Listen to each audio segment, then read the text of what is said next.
Being imprisoned in real life is nothing like on Orange is the New Black. There are people on the inside who would do anything to escape, and some of them just have the brains, brawn, and luck to pull it off.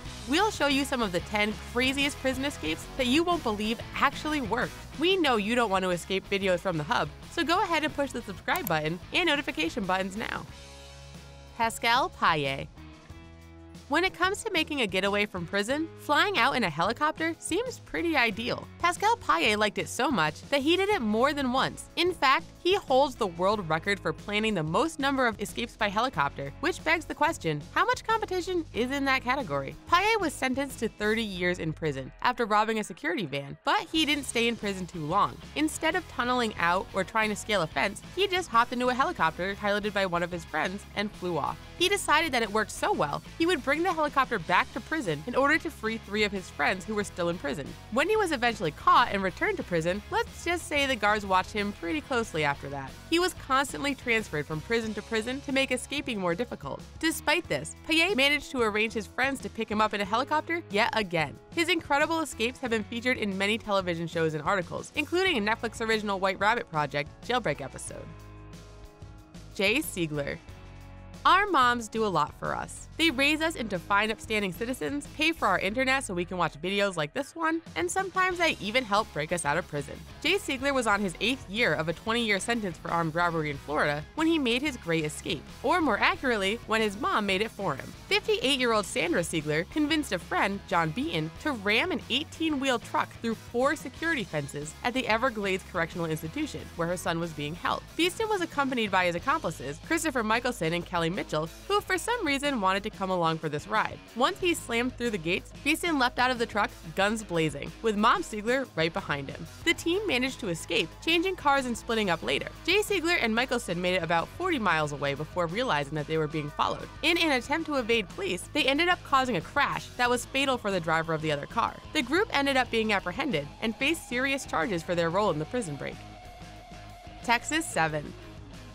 The Texas 7 was a group of inmates who escaped from a Texas prison in 2000 in a scheme that was nothing short of elaborate. All 7 of the inmates were serving extremely long sentences for violent crimes when they decided to plan their escape. The ringleader was 30-year-old George Rivas, who convinced the maintenance supervisor to let him and his pals skip lunch in order to wax the floors of the maintenance room. For some reason, Patrick Moksemba thought nothing unusual of these hardened criminals signing up for extra work, and this resulted in him being threatened with weapons and forced to hand over his clothes, wallet, and credit cards. Since this worked so well for the prisoners, they repeated this method with several other prison workers. This simple but effective method ended with them capturing 9 supervisors, 4 correctional officers, and 3 uninvolved inmates. They masqueraded as guards to keep the rest of the prison unaware of what was happening as they made their exit. They stole a prison maintenance truck and numerous weapons before finally escaping. A manhunt ensued, and the group was eventually caught after people saw them featured on an episode of America's Most Wanted. The team had been masquerading as Christian missionaries, but their disguises didn't fool the FBI SWAT team.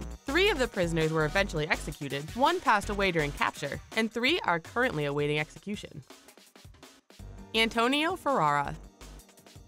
Antonio Ferrara is a prisoner with a rap sheet a mile long, including charges for drug trafficking, robbery, and attempted murder. After 4 years on the run, he was incarcerated in Friend Prison, where he launched his daring escape. His incredibly detailed plan began one morning at 4:30 a.m. when 6 men approached the prison disguised as police officers, driving in fake police cars. Of course, their cover was kind of blown when they pulled on their ski masks and opened fire on the watchtowers, using dynamite and rocket-propelled grenades. While this was going on, Ferrara blew open the door to his own cell using dynamite that it's believed he obtained from an officer. At this point, his team had lit 6 cars on fire as a diversion. Although his escape was bold and daring, to say the least, his freedom lasted only a brief 4 months before he was recaptured. When he was taken back into custody, Ferrara looked at the arresting officer and said simply, "You again?" Escape from Alcatraz. When it comes to prisons, Alcatraz is known as one of the most secure. In the entire history of that facility, there has only been one single known successful escape. This astounding feat was pulled off using a George Bluth level of trickery. Inmates Clarence Anglin, John Anglin, and Frank Morris created papier-mâché heads resembling themselves and tucked their heads into their beds to make it appear that they were still in their cells. The trio had identified an unguarded utility corridor near their cells, and they swiftly made their way down it, From there, they climbed through a ventilation shaft to the roof. For 6 months prior, they had been working on the MacGyver portion of their plan by using items collected from their fellow inmates and stolen from the prison. They put together 50 raincoats to make life jackets and a raft. They even used a concertina they received from a fellow inmate to inflate the raft and used scrap wood to fashion oars. To prevent the prison guards from noticing their absence while they crafted, they had been using the paper mache heads all along, so they knew that they worked. The plan went off without a hitch, and their absence wasn't noticed until the next morning. What happened to the men after that point is anyone's guess, since they were never seen again. Roger Bushell.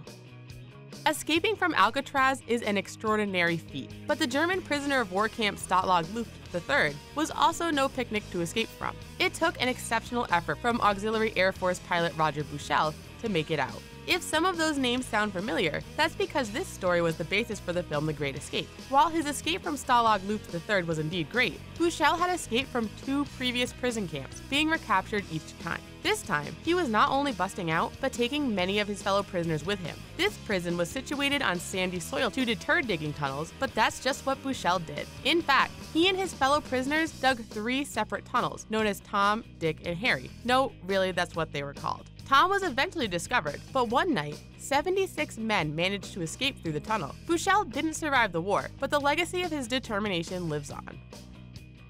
John Dillinger. If there was one thing John Dillinger loved, it was robbing banks. He was the head of a gang known as the Dillinger Gang, or the Terror Gang, who were known to have robbed 24 banks and 4 police stations, among other establishments. Robbing a police station is a bold move, but Dillinger was a bold guy. When he was finally caught, he used his time in prison to think about all the heists he would commit once he finally got out. He was stuck in Crown Point Jail in Indiana, a prison boasting that it was completely escape-proof. This claim was quickly dismissed when Dillinger escaped using a wooden gun. Yes, Dillinger carved a fake gun out of wood and painted it black using shoe polish. Deputy Ernest Blunk tried to make this less embarrassing for his men by claiming it was a real gun, but according to the FBI, it was definitely fake. He used the fake gun to force his way out of prison, and just for fun, he chose the sheriff's brand new Ford as his escape vehicle. Crown Point Sheriff Lillian Hawley was less than amused and called the incident, quote, too ridiculous to talk about. Dillinger was eventually caught and perished in the attempt to recapture him. Frank Abagnale.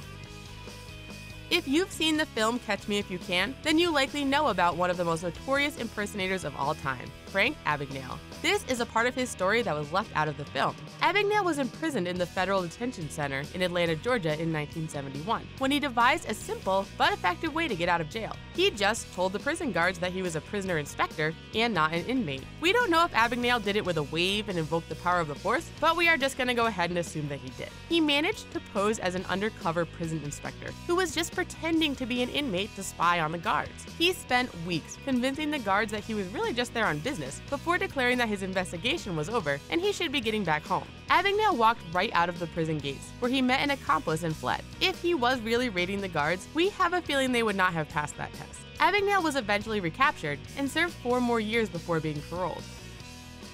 Charles Thompson. Elaborate prison breaks that take tons of planning, outside involvement, and possibly several helicopters are really impressive. Sometimes, though, a simple plan is all you need to get what you want. Take Charles Thompson, who dreamed up an escape while awaiting execution in Harris County Jail in Houston, Texas. He managed to get his hands on some civilian clothes so that he wouldn't look quite so much like an escaping fugitive. Thompson scheduled a meeting with his lawyer, and when the lawyer left the room, he quickly changed into his contraband clothing and just walked out. That's right. He walked right out of prison. A guard took note of him as he made his way to freedom, but Thompson just flashed a terribly forged visitor's badge and assured him that he was with the Attorney General's office. Now at this point, we're sure you're thinking, this man who masterminded the classic just walk right out of prison escape must be long gone by now. But he lasted just 3 days on the outside. Police spotted him using a payphone outside of a liquor store, and he was so intoxicated that the police couldn't even question him. Clearly, he was living his life on the outside to the fullest.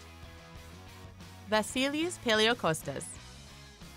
On the other end of the unlikely escape spectrum, we have Vassilis Palaiokostas. This Greek fugitive served time for kidnapping and robbery, but tried to balance out that bad karma by giving the majority of his stolen money to the poor. So how did this Robin Hood type character make his escape? In 2006, 2 of his accomplices hijacked a helicopter and forced the pilot to take them to the prison where Palaiokostas was being held. Once they arrived at the prison, they simply told the guards that they were prison inspectors, grabbed their friend, and made a hasty retreat. He was eventually recaptured after 2 years on the outside, but that wasn't his final escape. In 2009, he called for a second helicopter ride. The helicopter hovered over the prison courtyard while Palaiokostas climbed up a rope ladder into it. The police opened fire, which an accomplice returned, though thankfully nobody was injured. Palaiokostas was eventually recaptured, and only time will tell if he will be able to beat Pascal Payet's record for most planned escapes via helicopter.